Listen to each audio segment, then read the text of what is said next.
Hello. আচ্ছা, যে আমরা গত ক্লাসে এইটুক স্লাইড পর্যন্ত পড়ছিলাম। আর গত ক্লাসের লাস্টে একটা আমি কথা বলছিলাম যে কি বিশুদ্ধ ভরে শুধুমাত্র বিক্রিয়ায় অংশগ্রহণ করতে পারে। অর্থাৎ বিক্রিয়ায় কোনো বিক্রিয়কের অংশকৃত ভরই হলো বিশুদ্ধ ভর। তার মানে একটা মৌল যদি বা একটা যৌগ যদি বিক্রিয়ায় অংশগ্রহণ করতেছে, যতটুকু অংশ অংশগ্রহণ করতেছে অতটুকু অংশই বিশুদ্ধ। এর মধ্যে কোনো ভেজাল অংশ থাকলে ভেজাল অংশ কখনো বিক্রিয়ায় অংশগ্রহণ করে না। তার মানে আমরা যে বিক্রিয়াটা দেখি, ঠিক আছে? যে বিক্রিয়াটা হয়, যতটুকু অংশ বিক্রিয়া করছে আমরা ধরে অতটুকু অংশ আমরা এখান থেকে আরেকটা ক্লু পেয়ে যাই যে কি তার মানে অতটুকু অংশ বিশুদ্ধ ছিল। ঠিক আছে? বাকি অংশ তার মানে ভেজাল ছিল। বুঝতে পারছি? যতটুকু অংশ বিক্রিয়ায় অংশগ্রহণ করে ওটুকু অংশ থেকে আমরা একটা ক্লু পেয়ে যাচ্ছি যে কি অতটুকু অংশ তার মানে কি বিশুদ্ধ, বাকি অংশ কি ভেজাল। এটুকু জিনিস আমাদের মনে রাখতে হবে। মনে রেখে বাকিটুকু অংশ আমরা করতে থাকবো এখন। ঠিক আছে? তো বলতেছে কি 12.5 গ্রাম চুনাপাথর ও হাইড্রোক্লোরিক অ্যাসিডের সঙ্গে বিক্রিয়া করে, মানে এত গ্রাম চুনাপাথর হাইড্রোক্লোরিক অ্যাসিডের সাথে বিক্রিয়া করছে। বিক্রিয়া করে 37 ডিগ্রি সেলসিয়াস উষ্ণতায় ও 900 কি বলছে 99.99 কিলো প্যাসকেল চাপে এত decimetre cube carbon die oxide উৎপন্ন করে। ঠিক আছে? ওই চুনাপাথর বিশুদ্ধ ক্যালসিয়াম কার্বনেটের শতকরা পরিমাণ কত? ওই চুনাপাথরের বিশুদ্ধ ক্যালসিয়াম কার্বনেটের পরিমাণ কত সেটা বের করতে বলছে। তার মানে 12.5 গ্রাম যে চুনাপাথর আছে, 12.5 গ্রাম যে চুনাপাথর আছে, ওই 12.5 গ্রাম চুনাপাথর থেকে সম্পূর্ণ 12.5 গ্রাম কি চুনাপাথর বিক্রিয়া অংশগ্রহণ করেনি। তার মানে কতটুকু অংশ বিক্রিয়া অংশগ্রহণ করছে সেটা ওটুকু অংশই আমরা বের করব। ওকে? ওটুকু অংশ বের করলে আমরা ইয়াটা বের করতে পারবো। কি বের করতে পারবো? যে কি বের করতে পারবো দেখি পাও? মানে যতটুকু অংশ বিক্রিয়া অংশগ্রহণ করছে ওটুকু হচ্ছে বিশুদ্ধ, বাকিটুক তার মানে কি ভেজাল। আমাদেরকে কি বলছে বিশুদ্ধ কত সেটা বের করতে বলছে, ভেজাল আর বের করতে হবে না। তার মানে বিক্রিয়ায় অ্যাকচুয়ালি ক্যালসিয়াম কার্বনেট কতটুকু অংশগ্রহণ করছে আমরা ওটাই বের করব। ঠিক আছে? তো এখন এটা বের করার জন্য আমাদেরকে কি কি ক্লু দিয়ে দিছে? বলে দিছে যে ক্যালসিয়াম কার্বনেট আর HCl এর বিক্রিয়া করলে অবশ্যই কার্বন ডাই অক্সাইড নামে একটা যৌগ উৎপন্ন হচ্ছে, এটা ওরাই বলে দিছে। দেখ কার্বন ডাই অক্সাইড উৎপন্ন করে। ইভেন যে কার্বন ডাই অক্সাইডটা উৎপন্ন করতেছে এই কার্বন ডাই অক্সাইডের ক্লুও দিয়ে দিছে। কার্বন ডাই অক্সাইডটা 37 ডিগ্রি সেলসিয়াস উষ্ণতার প্লাস হচ্ছে যে 99.99 কিলো প্যাসকেল চাপের প্লাস হচ্ছে 2.53 ডেসিমিটার কিউব। ওকে? বুঝতে পারছি জিনিসটা? তার মানে কার্বন ডাই অক্সাইডের ক্লু দিয়ে দিছে। তার মানে আমরা কি করব, কার্বন ডাই অক্সাইড যে ক্লু গুলো দিয়েছে টি সমান 37 ডিগ্রি সেলসিয়াস এটা অবশ্যই আমরা কেলভিনে কনভার্ট করব। তার প্যাসকেল পি সমান 99.99 কিলো প্যাসকেল দেওয়া আছে, এটাকে আমরা অবশ্যই অ্যাটমসফিয়ারে কনভার্ট করব। এখন আশা করি কিলো প্যাসকেল থেকে অ্যাটমসফিয়ার কিংবা প্যাসকেল থেকে অ্যাটমসফিয়ারে কনভার্ট করা এগুলো কোনো ব্যাপার না। ঠিক আছে? না যদি ব্যাপার হয়ে থাকে তাহলে তুই ফার্স্ট ক্লাসটা দেখাই, কারণ এগুলো এখন আর বুঝাতে পারবো না। আর বি সমান কত? বি সমান হচ্ছে যে এত 2.53 ডেসিমিটার কিউব। ডেসিমিটার কিউব যে কথা, লিটারও সেম কথা। তার মানে 2.53 লিটার। তার মানে কার্বন ডাই অক্সাইডের ক্লু গুলো আমরা পেয়ে গেছি। টি দেওয়া আছে, পি দেওয়া আছে, বি দেওয়া আছে কার্বন ডাই অক্সাইডের, তাই না? তাহলে টিপিবি থেকে আমরা ইজিলি কার্বন ডাই অক্সাইডের মোল সংখ্যাটা বের করে ফেলতে পারি না? কারণ কেন? পিবি সমান এনআরটি, পিবি সমান এনআরটি ইজিলি বের করে ফেলতে পারি। তার মানে আমরা কার্বন ডাই অক্সাইডের মোল সংখ্যা বের করব, কিন্তু আমাদের কি মোল সংখ্যা বের করার দরকার আছে? কারণ দেখ পিবি সমান কি এনআরটি। ওকে? তার মানে এন সমান কি পিবি বাই আরটি, তাই না? এখন আমাদের এন কি লাগবে?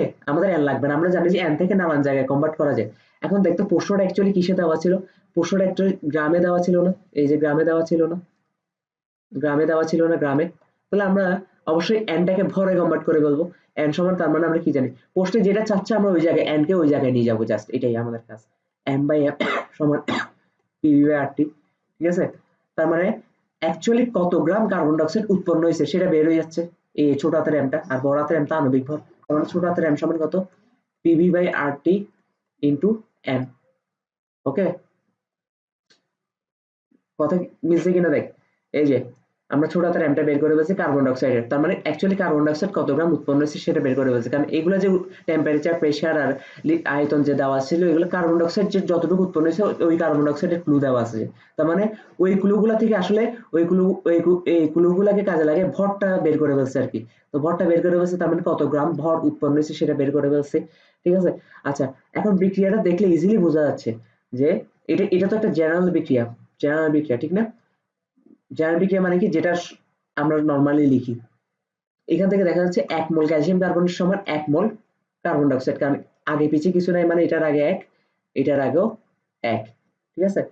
তাহলে গত ক্লাসে এর পরের ম্যাথ গুলো তো তুমি জানো যে 1 মোল কার্বন ডাই অক্সাইড সমান 1 মোল ক্যালসিয়াম কার্বন। এখন মোলটাকে তুমি গ্রামে নিয়ে যাও। 1 মোল কার্বন ডাই অক্সাইডের ভর কত? 44 গ্রাম। কারণ কেন? 1 মোল কার্বন ডাই অক্সাইডের ভর বলতে বোঝাচ্ছে কার্বন ডাই অক্সাইডের প্রকৃত ভরটাই। ঠিক আছে। কার্বন ডাইঅক্সাইড প্রকৃত ভর কত 44 গ্রাম, কার্বন 12, অক্সিজেন দুইটা কত 32, 12 আর 32 কত 44 গ্রাম কার্বন ডাইঅক্সাইড। ঠিক আছে। আর 1 মোল ক্যালসিয়াম কার্বনেট মানে কত 100 গ্রাম ক্যালসিয়াম কার্বনেট, কারণ 1 মোল ক্যালসিয়াম কার্বনেট মানে কত ক্যালসিয়াম কার্বনেটের প্রকৃত আণবিক ভরটাই। ঠিক আছে, 100 গ্রাম ক্যালসিয়াম কার্বনেট।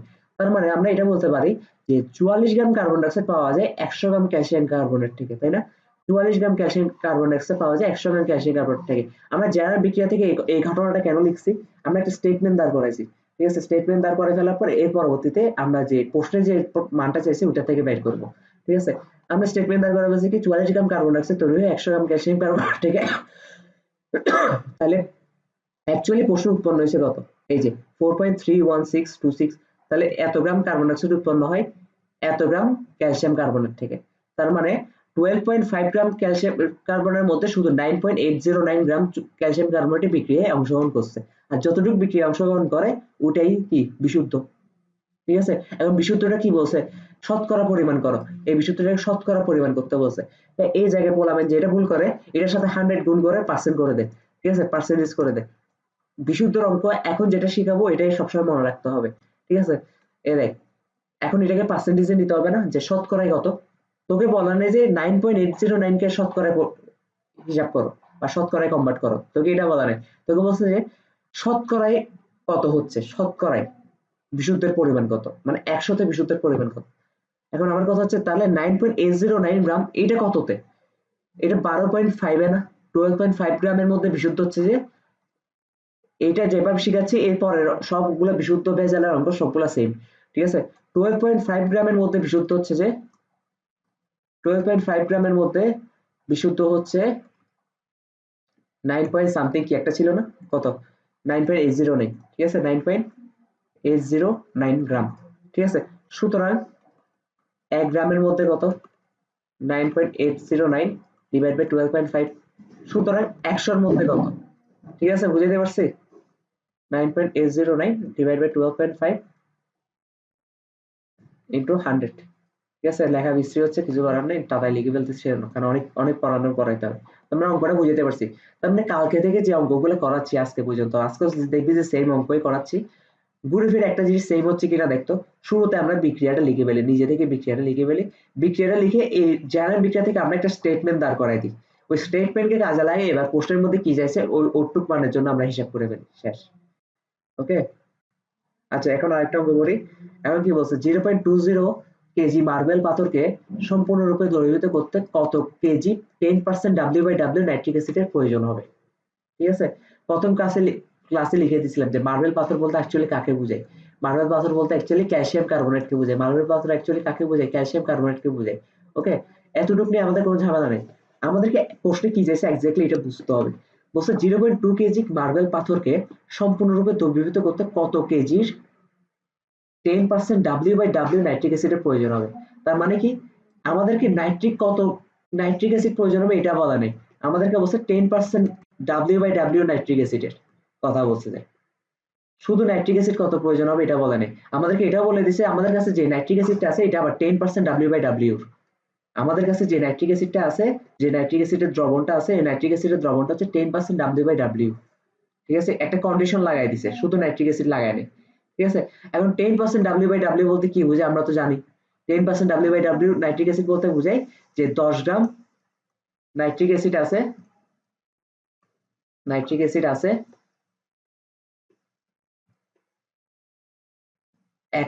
100 গ্রাম নাইট্রিক অ্যাসিডে। কারণ W/W মানে কি W ভর W ভর, ঠিক না?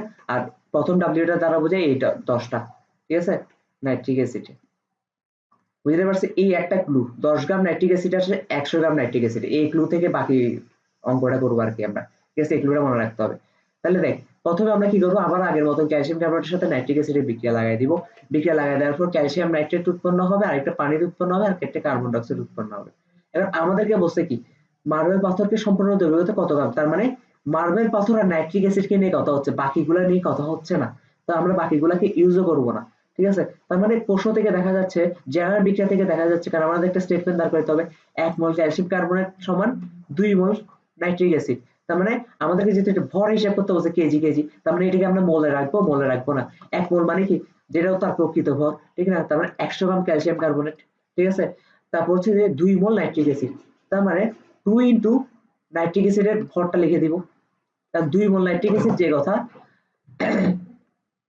2 মোল নাইট্রিক অ্যাসিড যে কথা, এটাকে এভাবে লেখা যায় কিনা দেখতো, 2 ইনটু 1 মোল নাইট্রিক অ্যাসিড, সেম কথা না, সেম কথা। তাহলে 2 ইনটু 1 মোল নাইট্রিক অ্যাসিডের ভর কত, যেটা তার প্রকৃত ভর সেটাই, নাইট্রিক অ্যাসিডের প্রকৃত ভর যেটা, এটা তুই হিসাব করবে, হাইড্রোজেন 1 প্লাস নাইট্রোজেন কত 14 হবে, অক্সিজেন 3টা কত 48 হবে, এটার ভর যতটুকু হয় ততটুকু, তাই না? ওকে, পাওয়া গেছে। তার মানে দেখা যাচ্ছে জেনারেল স্টেটমেন্ট থেকে দেখা যাচ্ছে 100 গ্রাম ক্যালসিয়াম কার্বনেট অ্যাকচুয়ালি বিক্রিয়া করে 126 গ্রাম নাইট্রিক অ্যাসিডের সাথে। ওকে, তাহলে 100 গ্রাম ক্যালসিয়াম কার্বনেট সমান হচ্ছে যে 126 গ্রাম নাইট্রিক অ্যাসিড। তাহলে 200 গ্রাম ক্যালসিয়াম কার্বনেট সমান কত, 200 গ্রাম ক্যালসিয়াম কার্বনেট সমান কত, এটা আমাদের বের করতে হবে। কেন বলতো 200 গ্রাম কোত্থেকে আসছে দেখি বলতো, 0.020 কেজিতে দেওয়া আছে ভাইয়া, এটা কেজিতে কেন রাখবো, এটাকে গ্রামে কনভার্ট করো। আমরা বড়টা থেকে ছোটটাতে যাচ্ছি, তাহলে কি করব, গুণ করে দিব, কি কত গুণ করব, 1000 দিয়ে গুণ করে দিব, তাহলে গ্রাম চলে আসবে। ঠিক আছে, 0.20 কে 1000 দিয়ে গুণ করলে কত হয়, 200 গ্রাম। ঠিক আছে, তার মানে 200 গ্রাম ক্যালসিয়াম কার্বনেট থাকে 252 গ্রাম নাইট্রিক অ্যাসিড থেকে। তার মানে 200 গ্রাম ক্যালসিয়াম কার্বন অ্যাকচুয়ালি বিক্রিয়া করে কার সাথে, কত গ্রাম নাইট্রিক অ্যাসিডের সাথে, 252 গ্রাম নাইট্রিক অ্যাসিডের সাথে। কিন্তু আমাদেরকে তো বলেই দিছে, কন্ডিশন লাগাই দিছে যে নাইট্রিক অ্যাসিডটা আমাদের 10% W/W nitric acid. 10% W/W nitric acid মানে কি, যে 10 গ্রাম নাইট্রিক অ্যাসিড পাওয়া যায় 100 গ্রাম নাইট্রিক অ্যাসিড দ্রবণ থেকে, তাই না? তাহলে 252 গ্রাম পাওয়া যায় কত থেকে, এটা হিসাব করে বলতে পারবি না? তাহলে 1 গ্রাম পাওয়া যায় কত থেকে, 252 গ্রাম পাওয়া যায় কত থেকে, শেষ হিসাব, এত গ্রাম দ্রবণ হতে। আনসার আসবে 2520 গ্রাম থেকে। এখন কথা হচ্ছে আমাদেরকে এটা কেজিতে হিসাব করতে হচ্ছে, তাহলে 2500 গ্রাম থেকে আমরা কেজিতে কনভার্ট করে ফেলবো। ছোট থেকে বড়তে গেলে কি করতে হয়, ভাগ করতে হয়, 1000 দিয়ে ভাগ করে ফেলবো, 2.52 কেজি, শেষ ম্যাথ। এরপরের অঙ্কটা কি বলতেছে, 40 ডিগ্রি সেলসিয়াস তাপমাত্রায় 787 মিলিমিটার পারদ চাপে এত গ্রাম এসসিএল থেকে, তার মানে এসসিএল এর সবগুলো ক্লু দিয়ে দিছে, এসসিএল এর টেম্পারেচার দিয়ে দিছে, প্রেসার দিয়ে দিছে, এম দিয়ে দিছে, ছোট হাতের এম দিয়ে দিছে। তো তুমি এখান থেকে মোল সংখ্যা বের করা কোনো ব্যাপার না, আশা করি, আশা করি কোনো ব্যাপার না। ঠিক আছে, আচ্ছা যাই হোক, নিম্নলিখিত বিক্রিয়া অনুসারে কত লিটার ক্লোরিন গ্যাস পাওয়া যাবে, এখান থেকে এইটার থেকে ইজি জিনিস আর কিছু হইতে পারে, কেন বলতো, কারণ বিক্রিয়াটা ওরাই দিয়ে দিয়েছে, 2KMnO4 প্লাস 16HCl সমান 8H2O এত এত এত, বিক্রিয়াটা ওরা লিখে দিচ্ছে, তার মানে বিক্রিয়াটা আমরা লিখে ফেলবো। বিক্রিয়াটা লিখে ফেলে আমরা একটা জেনারেল স্টেটমেন্ট দাঁড় করাবো, ওই জেনারেল স্টেটমেন্ট থেকে এবার আমরা প্রশ্ন যেটা চাইছি সেটা বের করবো। ঠিক আছে, জেনারেল স্টেটমেন্টটা কি, বিক্রিয়াটা জেনারেল বিক্রিয়াটা লিখে দিছে, ওটা সেটা ওরাই দিয়ে দিছে। এখন আমাদেরকে বলছে যে HCl আর ক্লোরিন নিয়ে কথা বলছে, তার মানে HCl নিয়ে কথা বলবো আর ক্লোরিন নিয়ে কথা বলবো, তাই না? আচ্ছা, এতক্ষণ কিন্তু আমরা সবগুলো স্টোকিওমেট্রি রুল দিয়ে করছি, এগুলো কিন্তু এক ধরনের স্টোকিওমেট্রি রুলই, 1 মোল ক্যালসিয়াম কার্বন সমান 2 মোল নাইট্রিক অ্যাসিড। কেন দেখি বলতো, স্টোকিওমেট্রি রুলে কি শিখছি, এন অফ ক্যালসিয়াম কার্বনেট সমান কত হবে, যেহেতু এন এর নিচে 1, এটা 1, এটা 1 লেখো, সমান হচ্ছে এন অফ নাইট্রিক অ্যাসিড, তাই না? নাইট্রিক অ্যাসিড এটা নিচে 1, তার মানে 1 1 মানে তো কিছু না, এন অফ ক্যালসিয়াম কার্বনেট সমান এন অফ নাইট্রিক অ্যাসিড, দেখতো মিলছে কিনা, মিলছে কিনা? আচ্ছা, এন এর নিচে এখানে তো 2 হবে, এখানে তো 2 হবে, 2 হবে না, বুঝতে পারছি? ঘুরে ফিরে কিন্তু কথা সেমই।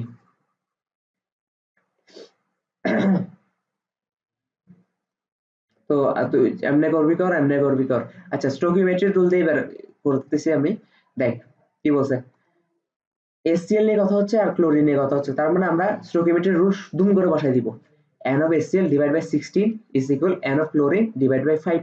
স্টোকিওমেট্রি রুল আশা করি শিখে আসছো। n of HCl বলতে কি বোঝাচ্ছে, যেটা এইখানে প্রশ্নের মধ্যে ইউজ হচ্ছে, আর 16 দ্বারা কি বলছে, জেনারেল বিক্রিয়ায় যে মোল সংখ্যাটা পাচ্ছি ডিভাইড বাই তার মোল সংখ্যা, নিজের মোল সংখ্যা দিয়ে ভাগ করে দিবি। স্টোকিওমেট্রি রুলে কিন্তু এগুলো সবগুলো সমান হয়ে যায়, জানোস তো, n of KMnO4 divide by 2 সমান কিন্তু আবার n of HCl divide by 16, এটাও কিন্তু একটা সমস্যা স্টোকিওমেট্রি রুল, কিন্তু আমাদের সবগুলো তো লাগবে না, আমাদের শুধু HCl আর ক্লোরিন নিয়ে কথা হচ্ছে, তাহলে স্টোকিওমেট্রি রুলটা ওদের মধ্যে বসাই দিলাম।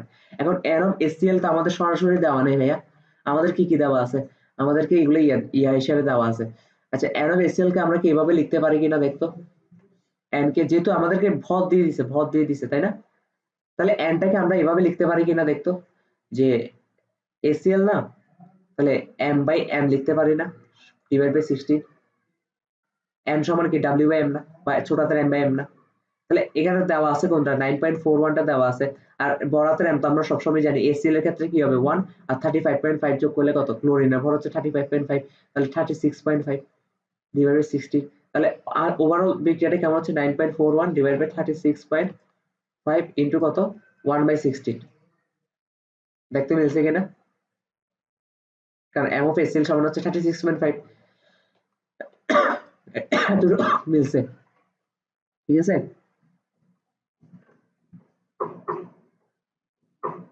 ওকে, তাহলে আচ্ছা এখানে এই জায়গাটা হচ্ছে সবচেয়ে বড় মিস্টেকটা পোলাপাইন করে, আমি এটা ইচ্ছা করে প্রথমে ভুল বলছি।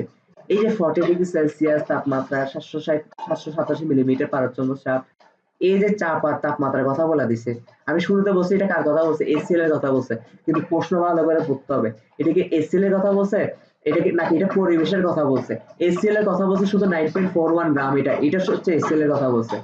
ওকে, বাকিগুলা যে টেম্পারেচার প্রেসারের কথা বলা আছে,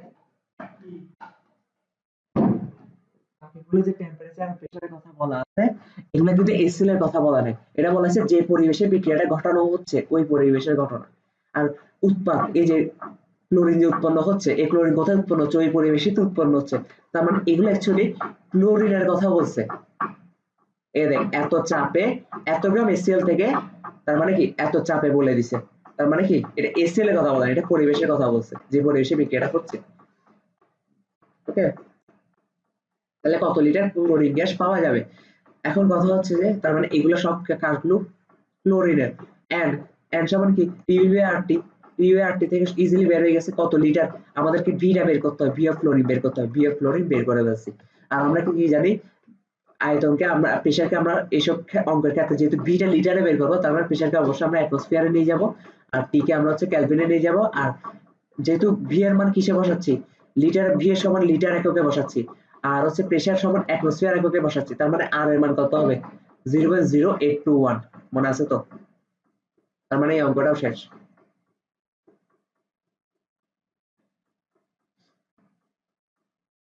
আচ্ছা, এরপর কি বলছে, এরপর বলছে যে 16.26 গ্রাম জিঙ্ক অক্সাইড হতে কার্বন বিজারণ প্রণালীতে কত গ্রাম জিঙ্ক পাওয়া যাবে, বিক্রিয়ার কত গ্রাম কার্বন প্রয়োজন পড়বে?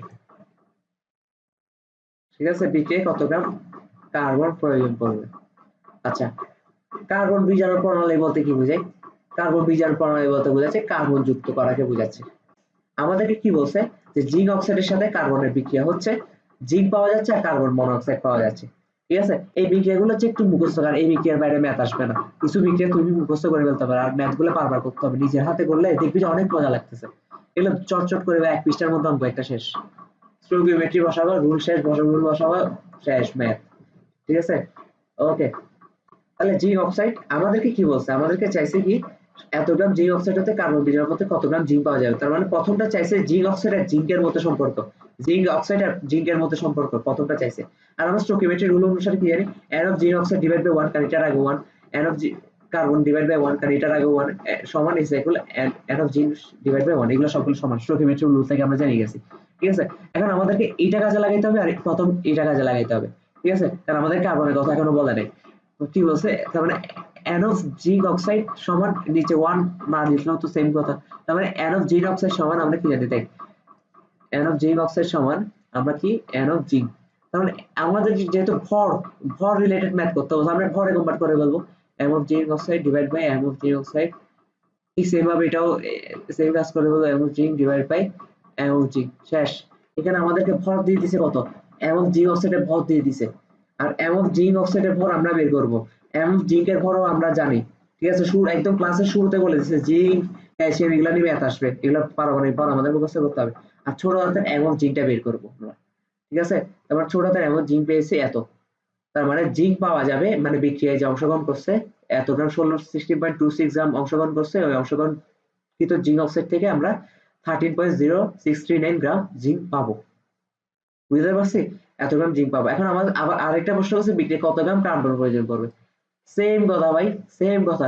এবার তুমি এটার থেকে এটা বের করো, এখন তো এটার ক্লু পেয়ে গেছো, এটার ক্লু পেয়ে গেছো না, নতুবা এটার থেকে এটা বের করো, বা এটার থেকে এটা বের করো, আগেরটার থেকে, বা এটার থেকে এটা বের করো, তোমার ইচ্ছা, সেম অঙ্ক, শেষ। করে বলবা চৌকির ম্যাট্রিক্সে জাদুর মতন কাজ করে, বুঝাতে পারছি? এক লাইনে মানে এক পৃষ্ঠার মধ্যে অঙ্ক শেষ হয়ে যাবে, এগুলো নিয়ে এত কাহিনী করার দরকার নেই।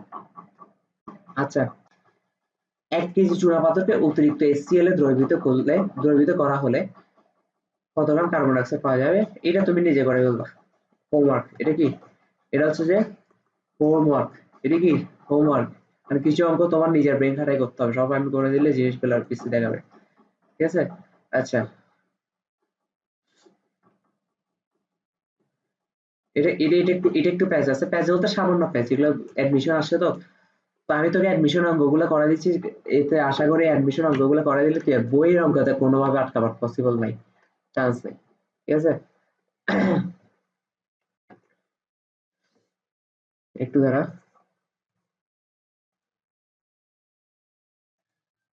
আচ্ছা, তাহলে এখন এই ম্যাথটা কি বলতেছে? 0.15 গ্রাম সোডিয়াম ক্লোরাইড দ্রবণে সিলভার নাইট্রেট দ্রবণ যোগ করায় এত গ্রাম সিলভার ক্লোরাইড পাওয়া গেল। লবণে ক্লোরাইডের শতকরা পরিমাণ কত? প্রথম কথা হচ্ছে সোডিয়াম ক্লোরাইডের সাথে সিলভার নাইট্রেট বিক্রিয়া করলে অবশ্যই সোডিয়াম নাইট্রেট উৎপন্ন হবে, সিলভার ক্লোরাইড উৎপন্ন হবে। এখন আমাকে বলছে লবণে ক্লোরাইডের শতকরা পরিমাণ কত সেটা বের করো। লবণ বলতে অ্যাকচুয়ালি কাকে বুঝাইছে?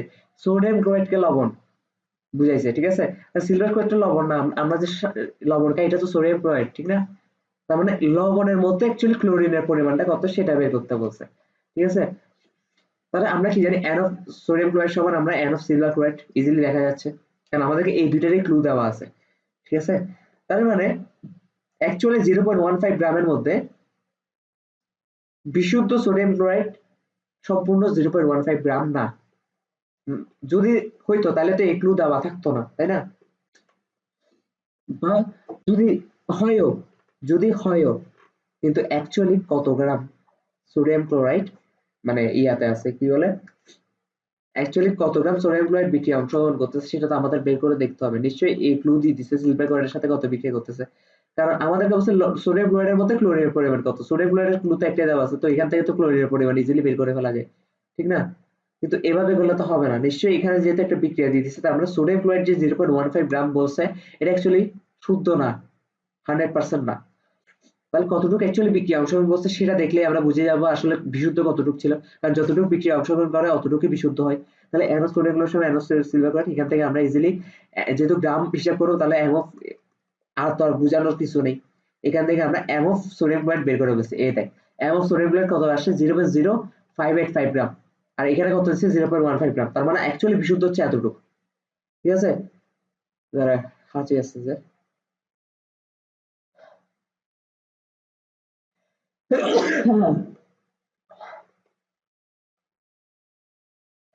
তাহলে এতটুকু আসলে অ্যাকচুয়ালি বিশুদ্ধ কত, এতটুকু গ্রাম। এখন এতটুকু গ্রামের মধ্যে অ্যাকচুয়ালি ক্লোরিনের পরিমাণ কত সেটা বের করতে বলছে। এখন আমরা কি জানি সোডিয়াম ক্লোরাইডকে ভেঙে লিখলে কি হয়, সোডিয়াম প্লাস আর ক্লোরিন মাইনাস। তাহলে এখান থেকে ইজিলি দেখা যাচ্ছে যে n অফ সোডিয়াম ক্লোরাইড সমান n অফ Cl মাইনাস। এখন আমরা এটা ভরে দিব না, তাহলে ভরে হিসাব করে এবার m অফ Cl টা বের করে ফেলতে পারতেছি আমরা ইজিলি। এখন আমরা ছোট হাতের m অফ NaCl বের করে বলছি এত গ্রাম। তো এত গ্রামের মধ্যে আসলে ক্লোরিন আছে কত গ্রাম সেটা বের করে বলছি, আর বড় হাতের এত দুইটাই আমরা জানি। ঠিক আছে? তাহলে m of Cl minus actually আছে 0.0355 গ্রাম, এটা হচ্ছে অ্যাকচুয়ালি আনসার। কিন্তু আমাদেরকে এটা কত বের করতে বলছে, শতকরা বের করতে বলছে, শতকরা বের করার হিসাব আমরা শিখাই দিছি। তার মানে 0.15 গ্রামে আছে এত গ্রাম ক্লোরিন, 1 গ্রামে কত, 100 গ্রামে কত, এই যে পার্সেন্টেজ হিসাব করে আমি এখানে লিখে দিছি। ঠিক আছে? এখানে জাস্ট সংখ্যা আমি লিখে দিছি, আশা করি পারবো। ওকে, তারপর আর কি আছে এখন? তারা চোখ জ্বলতেছে অনেক হাঁচির জন্য। আচ্ছা, এখন কি বলছে 6.25 গ্রাম চুনা পাথর ও HCl এর বিক্রিয়ার ফলে এত চাপে কি বলছে, এত চাপে এত লিটার কার্বন ডাইঅক্সাইড পাওয়া গেছে। তার মানে এগুলো কার্বন ডাইঅক্সাইডের ক্লু, এবার কিন্তু কার্বন ডাইঅক্সাইডের ক্লু দিছে। ঠিক আছে? আচ্ছা, এটা আমি করাই দিব না, এটাও হোমওয়ার্ক, এটাও হোমওয়ার্ক। সেম অঙ্ক আমি একটু আগে করাইছি, জাস্ট একটু প্রশ্ন ভিন্ন, মানগুলো চেঞ্জ করছি। এটা কি হোমওয়ার্ক? মানে নিজে নিজে বুঝার ট্রাই করবি। আচ্ছা, এটা হচ্ছে এগুলো নরমালি এইচএসসি তে আসে না, কারণ এগুলো বুয়েটের অঙ্ক। বুয়েটের অঙ্ক হলে এগুলো ইজি। ইজি বলতে কি, জাস্ট সিম্পল একটা ক্লু, এগুলো তো আমি না পড়াইলে ধরতে পারবি না, তাই আমি পড়াই দিচ্ছি। ঠিক আছে? ক্লু গুলো কি কি?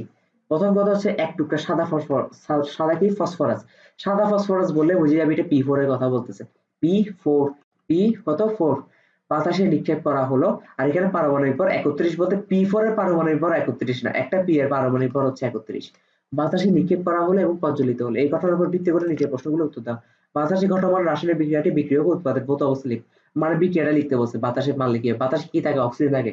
আর এই বিক্রিয়াটা মুখস্থ করতে হবে যে P4 এর সাথে অক্সিজেন বিক্রিয়া করলে P2O5 উৎপন্ন হয়। আর P2 এটা উৎপন্ন হয়, এটা জানতে পারলে বাকিটা তো সমতাকরণ তুই নিজেই করতে পারবি না। আচ্ছা, তাহলে এখন আমরা কি করবো, বিক্রিয়াটা লিখে ফেলবো। তাহলে এটা গেলে ক নাম্বার প্রশ্ন শেষ। এখন বি নাম্বার প্রশ্ন কি বলছে, উৎপাদের পরিমাণ ছিল এত গ্রাম, বাতাসে কি পরিমাণ ফসফরাস নিক্ষেপ করা হয়েছিল, কত মোল ফসফরাস নিক্ষেপ করা হয়েছিল, কত গ্রাম নিক্ষেপ করা হয়েছিল সেটা বের করতে পারলে আমরা ভর থেকে ইজিলি এনে কনভার্ট হইতে পারবো না। তো এটা আর কোনো ব্যাপারই না। বিক্রিয়া তোমার সামনে আছে, স্টোকিওমেট্রি রুল বসাই দিবা যে NO P4 সমান কত হবে, NO P2O5 ডিভাইড বাই 2, কারণ এখানে 2 আছে। তো ওই অনুসারে এবার আমাদের যেহেতু ভর নিয়ে অঙ্ক করতে বলছে, এটাকে ভরে নিয়ে আসবো, এটাকে ভরে নিয়ে আসবো, ভরে নিয়ে এসে আমরা NO P4 বের করে ফেলতে পারবো। ওকে, কিন্তু এখানে মাথায় রাখতে হবে বড় হাতের P4 বসাবার সময় আমরা 31 × 4 দিব, কারণ এখানে ফসফরাস তো একটা না ভাইয়া, একটা ভরে না, একটা পারমাণবিক ভরে না, প্রকৃত পারমাণবিক ভরে না 31, চারটার বার কত হবে 31 × 4। এখানে একটা ক্লু আছে, একটু। আর এতটুকু গ্রাম বের করে বললে আবার এবার গ্রাম থেকে আবার এনে কনভার্ট করতে গেলে সমান হচ্ছে M/M, শেষ, বসাই দিব, অঙ্ক হয়ে গেছে। এগুলো সব মজার অঙ্ক, এগুলো করতে পারলে এর থেকে মজার অঙ্ক নেই। ওকে, আচ্ছা, এই অঙ্কটা হচ্ছে যে কখনো HSC তে আসবে না, কারণ এগুলো হচ্ছে যে বুয়েটের একটা ফেমাস অঙ্ক। এই চ্যাপ্টার সব থেকে ফেমাস একটা অঙ্ক, অ্যাডমিশনে আসে এরকম। বাট এইচএসসি তে আসার চান্স কম। বাট যেহেতু এটা বুয়েট 13-14 হয়ে গেছে, এখন কত সাল চলে, এখন 25 সাল চলে, ঠিক আছে, এখন পোলাপেন অনেক আপডেট হয়ে গেছে না। সেই বুয়েটের যখন 13-14 ছিল তখন হচ্ছে এই অঙ্কটা ওদের জন্য অনেক কঠিন ছিল। ইভেন বুয়েট 16, 17, 18, 19 এরকম অনেক কঠিন ওদের জন্য কঠিন লাগতে পারে, কিন্তু এখন পোলাপেন অনেক আপডেট হয়ে গেছে, তাই এখন এইচএসসি তো এই প্রশ্নটা দিয়ে দিতে পারে, ঠিক আছে। কারণ আর বিশ্বাস কর, এই অঙ্কটা অনেক ইজি, দেখে অনেক মনে হচ্ছে যে কি কি করে ফেলতেছে, কিচ্ছু না। অঙ্কটা একটু মুখস্থ করতে হবে, প্লাস হচ্ছে যে জিনিসটা বুঝতে হবে কি কি হচ্ছে। প্রথম কথা আমাকে বলছে একটা একটা পাত্র আছে, দেখ, 90 গ্রাম পানিতে 20 গ্রাম সোডিয়াম হাইড্রোক্সাইড এবং 81 গ্রাম পানিতে 18.25 গ্রাম, 18.25 তো না, 18.25 গ্রাম HCl পৃথকভাবে দ্রবীভূত করে দুটি জলীয় দ্রবণ প্রস্তুত করা হলো। তার মানে পৃথকভাবে দ্রবীভূত করছে ভাইয়া, কিভাবে দ্রবীভূত করছে, পৃথকভাবে দ্রবীভূত করছে। তার মানে কি, এটা একটা পাত্র, এখানে 90 গ্রাম পানি আছে আর 20 গ্রাম সোডিয়াম হাইড্রোক্সাইড আছে। এটা আরেকটা পাত্র যেখানে 81 গ্রাম পানি আছে আর 12.25 গ্রাম HCl আছে। ঠিক আছে, এখন পানি আর অ্যাসিড তো কখনো বিক্রিয়া করবে না, কিংবা পানি আর ক্ষারও কখনো বিক্রিয়া করবে না, ওরা এইভাবে আলাদা হিসেবে থাকবে। বুঝতে পারছি? এখন এরপর কি বলছে, তারপর দ্রবণ দুইটাকে একত্রে মিশ্রিত করা হলো। তার মানে আরেকটা পাত্র রয়েছে যেখানে এই দ্রবণটা ঢেলে দিয়েছে, এই দ্রবণটা ঢেলে দিয়েছে, মিশ্রিত করছে। এবার এই দ্রবণটা ঢেলে দিলে আর এই দ্রবণটা ঢেলে দিলে এই দ্রবণ থেকেও পানি আসতেছে, এই দ্রবণ থেকেও পানি আসতেছে, ঠিক ঠিক না? এই পাত্রের মধ্যে পানি, পানি তো আর পানির সাথে বিক্রিয়া করবে না, তার মানে নতুন কিছু উৎপন্ন হবে না, পানি পানিই থাকবে। তার মানে এই পাত্র থেকে পানি আসতেছে 81 গ্রাম, এই পাত্র থেকে পানি আসতেছে 90 গ্রাম। তাহলে 90 আর 81 যোগ করলে কত হয়, 171 গ্রাম পানি এখানে থাকার কথা, তাই না? কিন্তু এখানে লিখছে কত, 180 গ্রাম পানি। 180 গ্রাম পানি কেমন আসছে এটা বের করা হচ্ছে আমাদের কাজ, তারপর বাকিটা অঙ্ক স্টোকিওমেট্রি বসাই দিব। 180 গ্রাম পানি কেন আসছে জানো? আমরা শুধু পানি হিসাব কেন করতেছি, এই পাত্রে তো HCl ছিল, এই পাত্রে তো আবার সোডিয়াম হাইড্রোক্সাইড ছিল। তাহলে HCl আর সোডিয়াম হাইড্রোক্সাইড মানে কি, HCl একটা অ্যাসিড আর সোডিয়াম হাইড্রোক্সাইড একটা কি ক্ষার, এই দুইটাতে বিক্রিয়া করে ফেলবে, মিশাবার পর এখানে মিশাবার পর তো HCl আর সোডিয়াম হাইড্রোক্সাইড বিক্রিয়া করে ফেলবে।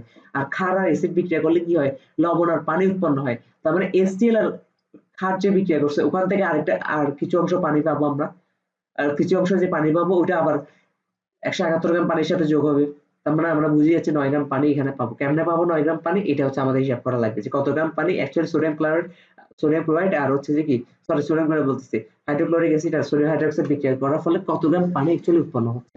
আর এটা বের করা তো কোনো ব্যাপার না ভাইয়া, সোডিয়াম হাইড্রোক্সাইড আর HCl বিক্রিয়া করলে সোডিয়াম ক্লোরাইড আর H2 উৎপন্ন হয়, এটা আমরা জানি, জানি কিনা বল। এখন বলে দিছে সোডিয়াম হাইড্রোক্সাইড দেখতো 20 গ্রাম, এটা বলে দিছে। HCl কত বলছে, 18.25 গ্রাম বলে দিছে। তাহলে মোল সংখ্যা যেহেতু বলে দিছে, আমরা এটাকে ইয়াতে কনভার্ট করতে পারবো না, ইয়া সরি গ্রাম যেতে বলেছে, ভর যেতে বলেছে, সেটা আমরা মোল সংখ্যায় কনভার্ট করতে পারবো না। তাহলে n of NaCl সমান কত হবে, W/m। তাহলে এটা কত আসছে, তার মানে ইয়া কত, কোথায় গেল,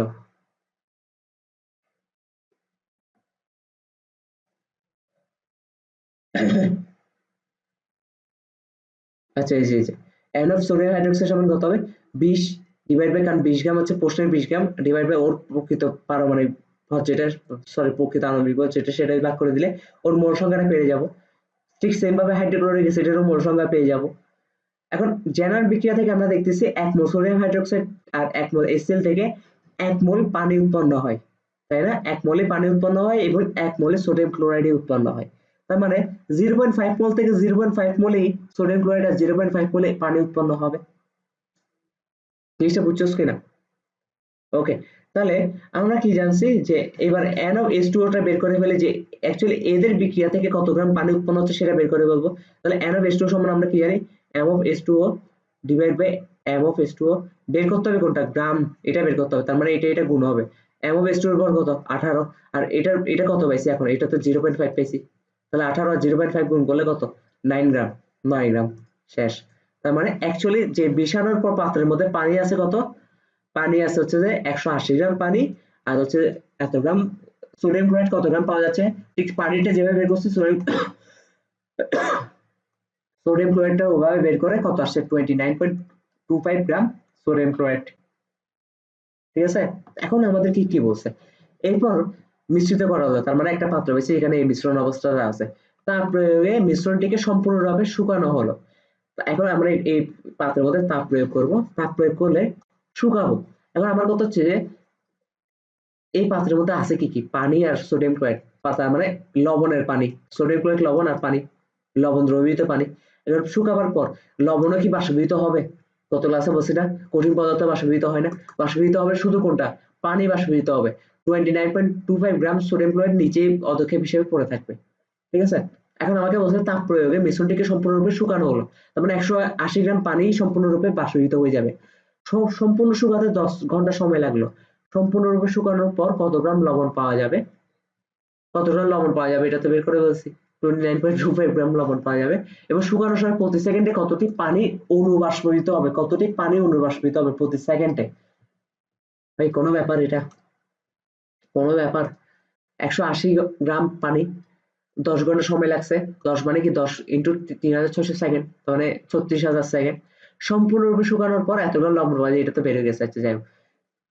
36,000 সেকেন্ডে উড়ে যায় পানির ভর 180 গ্রাম, 1 সেকেন্ডে উড়ে যায় এত গ্রাম। এবার এত গ্রামটাকে মোলে কনভার্ট করে ফেলো, মোলে কনভার্ট করে ফেলার পর এটাকে আবার অণুতে কনভার্ট করে ফেলো, কারণ সরাসরি করতে পারো।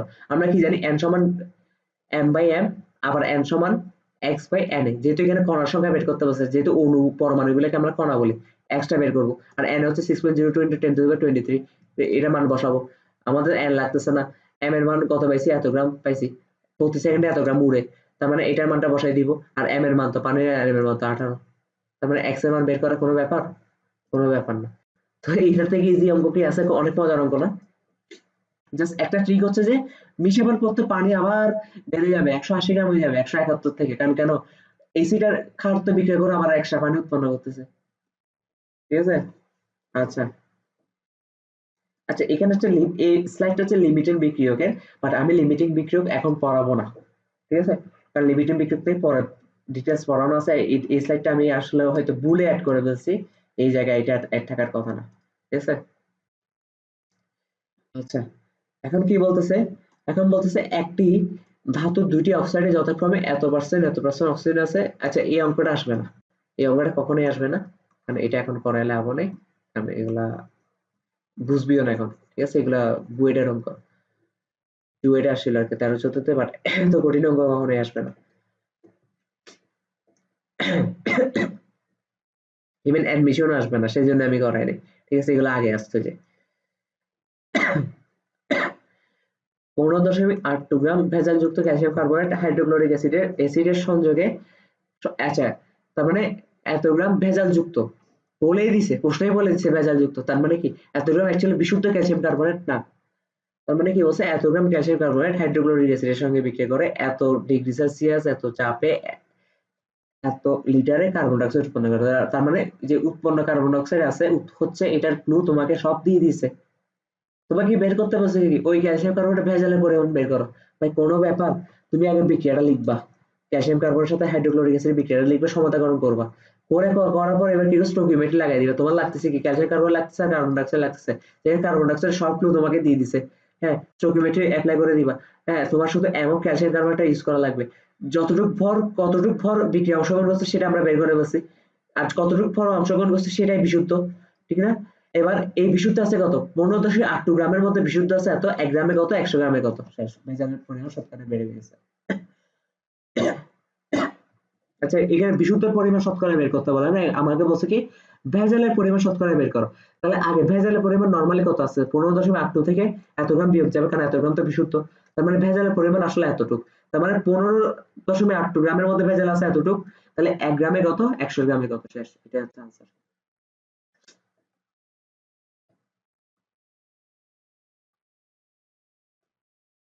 ওকে, তাহলে সবগুলো অঙ্ক বলতে গেলে ঘুরে ফিরে same।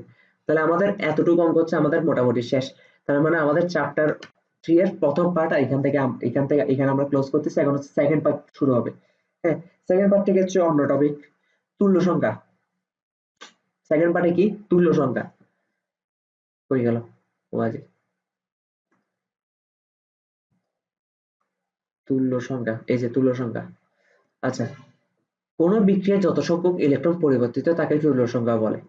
এই সংখ্যাটা থেকে আমার থেকে বেটার সংখ্যা লাগছে এটা, যে কোন যৌগের তুল্য সংখ্যা বলতে বোঝায় যৌগটি বিক্রিয়া অংশগ্রহণের সময় যতটি ইলেকট্রন চেঞ্জ করে। বিক্রিয়া যখন অংশগ্রহণ করতেছে তখন কতটা ইলেকট্রন চেঞ্জ করতেছে। আচ্ছা, আমি তোকে একটা সিম্পল উদাহরণ দিই। সোডিয়াম আর ক্লোরিন বিক্রিয়া করতেছে, ক্লোরিনের একটা ইলেকট্রন দরকার আর সোডিয়ামের একটা ইলেকট্রন ছাড়া দরকার, এটা তো বাচ্চাদের জিনিস জানো। সোডিয়াম একটা ইলেকট্রন ছাড়লে অষ্টপূর্ণ হবে আর ক্লোরিন একটা ইলেকট্রন গ্রহণ করলে অষ্টপূর্ণ হবে। তার মানে সোডিয়াম কি করছে, একটা ইলেকট্রন ওকে দিয়ে দিছে, আর ক্লোরিন কি করছে, একটা ইলেকট্রনটা গ্রহণ করছে, তাই না? তার মানে ইলেকট্রন চেঞ্জ হয়েছে কয়টা নিয়ে, একটা ইলেকট্রন নিয়ে কাহিনী হচ্ছে না। এইটাই হচ্ছে তুল্য সংখ্যা। মানে যতটা ইলেকট্রন নিয়ে কাহিনী হবে, ও যতটা ছাড়বে ওই তো ততটা গ্রহণ করবে। তার মানে ইলেকট্রন নিয়ে যে কাহিনীটা হচ্ছে, যত সংখ্যক ইলেকট্রন নিয়ে কাহিনী হচ্ছে তত সংখ্যক ইয়াটাই হচ্ছে তুল্য সংখ্যা। ঠিক আছে, ওকে। যেমন HCl কিভাবে যুক্ত হয়েছে, H প্লাস Cl মাইনাস হিসেবে না, H হাইড্রোজেন একটা ইলেকট্রন দিছে, ক্লোরিন একটা ইলেকট্রন গ্রহণ করছে, তার মানে এদের তুল্য সংখ্যা কত, 1। H2SO4 ইজিলি দেখা যাচ্ছে এখানে হাইড্রোজেন দুইটা আছে, প্রতিটা হাইড্রোজেন যদি একটা করে ইলেকট্রন দেয় তাহলে কয়টা ইলেকট্রন হলো, দুইটা ইলেকট্রন করে হাইড্রোজেন কয়টা ইলেকট্রন দিচ্ছে, দুইটা ইলেকট্রন দিচ্ছে না। আর সালফেট কত হবে, সালফেটের যদি আমরা 2 মাইনাস থাকে, কেন 2 মাইনাস থাকে বুঝাতে পারছি, কারণ দুইটা ইলেকট্রন কি বাড়তি বাড়তি না সরি, ও দুইটা ইলেকট্রন দুইটা হাইড্রোজেন থেকে দিছে। ঠিক আছে, তার মানে এখানে কাইরে হচ্ছে কয়টা ইলেকট্রনকে নিয়ে, দুইটা ইলেকট্রনকে নিয়ে, তার মানে এখানে তুল্য সংখ্যা কত, 2।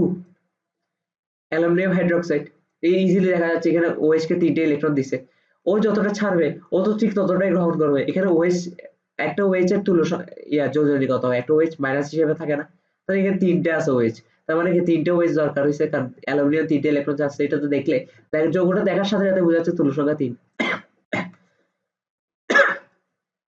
আচ্ছা, একটা জিনিস কি খেয়াল করছো যে HCl এটা কি একটা অ্যাসিড না, অ্যাসিডের ক্ষেত্রে হাইড্রোজেন যতটা আছে তুল্য সংখ্যা তত, কারণ HCl এ হাইড্রোজেন আছে একটা, আবার সালফিউরিক অ্যাসিড এখানে হাইড্রোজেন আছে দুইটা, তুল্য সংখ্যা 2।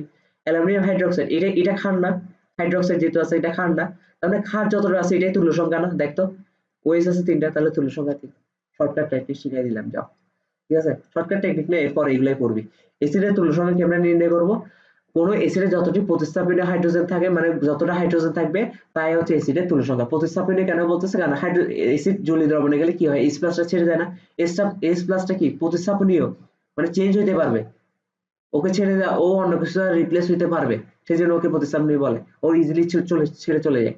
ঠিক আছে, তার মানে HCl এ একটা হাইড্রোজেন আছে তুল্য সংখ্যা 1, সালফিউরিক অ্যাসিডে একটা হাইড্রোজেন দুইটা হাইড্রোজেন আছে তাহলে তুল্য সংখ্যা 2 হবে, শেষ। এটা নিয়ে আর কোনো তর্ক বিতর্ক নাই। কিন্তু কথা হচ্ছে যে এমসিকিউ তে যে প্রশ্নটা আসে, এই 3টা থেকে একটা এমসিকিউ প্রশ্ন আসে, কেন বলতো, কারণ এখানে হাইড্রোজেন সংখ্যা যত তুল্য সংখ্যা তত হচ্ছে না সব ক্ষেত্রে, তিনটা কিন্তু অ্যাসিড, H3PO4 একটা অ্যাসিড, H3PO3 ও একটা অ্যাসিড, H3PO2 একটা অ্যাসিড, সবগুলো অ্যাসিড হওয়ার সত্ত্বেও এখানে হাইড্রোজেন যত আছে তুল্য সংখ্যা তত হচ্ছে না। এটা একটা রিজনের প্রশ্ন আসবে। আরেকটা রিজনের প্রশ্ন আসে তিনটা যৌগ দেখতে একই রকম, শুধু O4 O3 O2 এখানে ব্যাস কর, ঠিক আছে? তার মানে কি টিচার বুঝে এই জায়গায় পোলাবেন ভুল করবে, কারণ কনফিউজ হয়ে যাবে, কারণ সবগুলো দেখতে তো সেম, আর সেম হইলে কি তুমি ভুল করবা। তো প্রথমে আমি তোমাকে শর্টকাট টেকনিক শিখিয়ে দিই। অক্সিজেন যদি 4টা থাকে তাহলে তুল্য সংখ্যা হবে 3টা, অক্সিজেন 3টা থাকলে তুল্য সংখ্যা হবে 2টা, অক্সিজেন 2টা থাকলে তুল্য সংখ্যা হবে 1টা। তার মানে এই এই 3টা অ্যাসিডের মধ্যে অক্সিজেন যত সংখ্যক আছে তার থেকে 1 কম হবে তার তুল্য সংখ্যা, ওই অ্যাসিডটার তুল্য সংখ্যা, ঠিক আছে? এটা হচ্ছে শর্টকাট টেকনিক। এই শর্টকাট টেকনিক তুমি কোথায় ইউজ করবা? এমসিকিউ তে ইউজ করবা। কিন্তু তোমাকে যদি সিকিউ তে আসে, বা তোমাকে বুঝিয়ে দিতে পারে কেন এই 3টা অ্যাসিডের তুল্য সংখ্যা ভিন্ন, কিংবা হাইড্রোজেন প্রতিস্থাপিত হাইড্রোজেন 3টা থাকা সত্ত্বেও কেন ইলেকট্রন হচ্ছে যে তুল্য সংখ্যা কেন 3 নয় বা 2 নয়, এগুলো হিসাব করবে, ঠিক আছে? তখন কিভাবে করবা, প্রমাণ করবা? প্রথম কথা হচ্ছে H3PO4, এটাকে কিভাবে লেখা যায়? H3PO4, প্রথম কথা হচ্ছে পি কেন্দ্রীয় মৌল না, কেন্দ্রীয় মৌল, যার জারণ সংখ্যা বেশি সেই কেন্দ্রীয় মৌল হয়। জারণ সংখ্যা মানে কি? যোজনী সংখ্যা।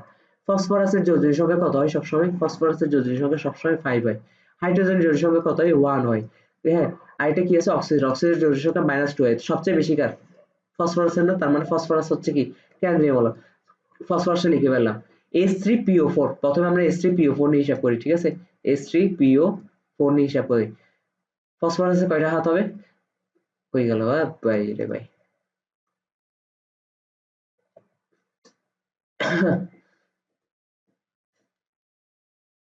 জি রে ভাই, জি ঠান্ডা লাগছে। ফসফরাসের 4 হাত, ঠিক আছে? আচ্ছা, এখন আমাকে বল, প্রতি 4 হাতের সাথে অক্সিজেন আছে 4টা, কারণ প্রতিটার সাথে অক্সিজেন যুক্ত থাকবে, প্রতিটার সাথে অক্সিজেন যুক্ত থাকবে। এবং প্রতিটা অক্সিজেনের সাথে আবার হাইড্রোজেন যুক্ত থাকবে, কিন্তু হাইড্রোজেন আছে কয়টা? 3টা। হাইড্রোজেন আছে কয়টা? 3টা, ঠিক আছে? হাইড্রোজেন আছে কয়টা? 3টা। এখন আমাকে বল, হাইড্রোজেন একটা ইলেকট্রন দিচ্ছে অক্সিজেনকে, অক্সিজেন একটা ইলেকট্রন দিচ্ছে, ঠিক সেম ভাবে তো এরা যুক্ত, তাই না? সমযোজী বন্ধনে।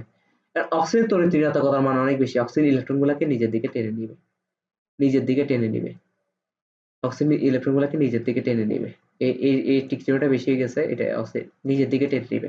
তো অক্সিজেন যখন দুইটা ইলেকট্রনকে নিজের দিকে টেনে নিচ্ছে, হাইড্রোজেনটাকে নিজের দিকে টেনে নিচ্ছে, এই তিনটা হাইড্রোজেনই একা হয়ে যাবে না? ওর আর কেউ আছে? তিনটা হাইড্রোজেন একা হয়ে যাবে না? তিনটা হাইড্রোজেন একা হয়ে যাবে না? তাহলে তিনটা হাইড্রোজেন একা হয়ে গেলে ওরা খুব সহজে বের হয়ে আসতে পারবে না। তাহলে এই অ্যাসিডের তুল্য সংখ্যা কত হলো? ই সমান 3 হবে না? কারণ একটা হাইড্রোজেন বের হয়ে আসলো, আরেকটা হাইড্রোজেন বের হয়ে আসলো, আরেকটা হাইড্রোজেন বের হয়ে আসলো, তাহলে কত হলো? ই সমান 3। বুঝাতে পারছি? কিন্তু এখানে তো মিলে গেছে যে কি, হাইড্রোজেন সংখ্যা যত ওইটাই তার তুল্য সংখ্যা। কিন্তু এখন কেন মিলবে না? H3PO3 এর ক্ষেত্রে কেন মিলবে না? আমরা আবারও সেম কাজ করি। ফসফরাস, এখানে অক্সিজেন আছে কয়টা? এখানে অক্সিজেন আছে 3টা, 3টা। হাইড্রোজেন আছে কয়টা? 3টা। ওকে, সরি এখানে মনে হয় ভুল করছি, এটা H3PO4, ওকে, এটা H3 কি PO3। আচ্ছা, দেখ এখানে একটা হাইড্রোজেন আছে না, ঠিকই আছে, H3PO3 H3, ঠিক আছে। আরেকটা হাইড্রোজেন, যেহেতু এই হাত ফাঁকা, এই হাতে তার অক্সিজেন নেই, কারণ এখন অক্সিজেন সংখ্যা একটা কমে গেছে। হাইড্রোজেনের কি দরকার বলছে ওর কাছে যাবার? কারণ ওই হাইড্রোজেন তো খুব চালাক, ওই হাইড্রোজেন বুঝে গেছে ওর কাছে গেলে তো ওই ইলেকট্রন গুলো ওর কাছে সম্পূর্ণ নিয়ে ফেলবে। একটা হাইড্রোজেন কি হয়? ফসফরাসের সাথে যুক্ত হয়। তো এই হাইড্রোজেন থেকে একটা ইলেকট্রন আসে ফসফরাসের কাছে, ফসফরাস একটা ইলেকট্রন সে হাতে, তাই না?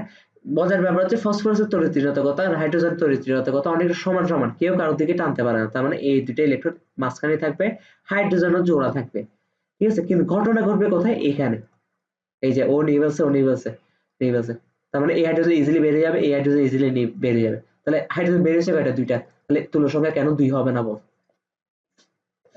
সেম, ঠিক সেম ভাবে আগে এই পরেরটার ক্ষেত্র, H3PO2 ক্ষেত্র। এখানে কি হয়েছে? ফসফরাস মাঝখানে আছে, কোনো ব্যাপার না। অক্সিজেন এবার দুইটা অক্সিজেন। হাইড্রোজেন কয়টা? 3টা। যেহেতু হাইড্রোজেন ফাঁকা হাত পাইছে, ফাঁকা হাতেই বসবে শুরুতে, যেহেতু আর কোনো অপশন নাই, একটা হাইড্রোজেন ওর অক্সিজেনের সাথে বসতে হবে।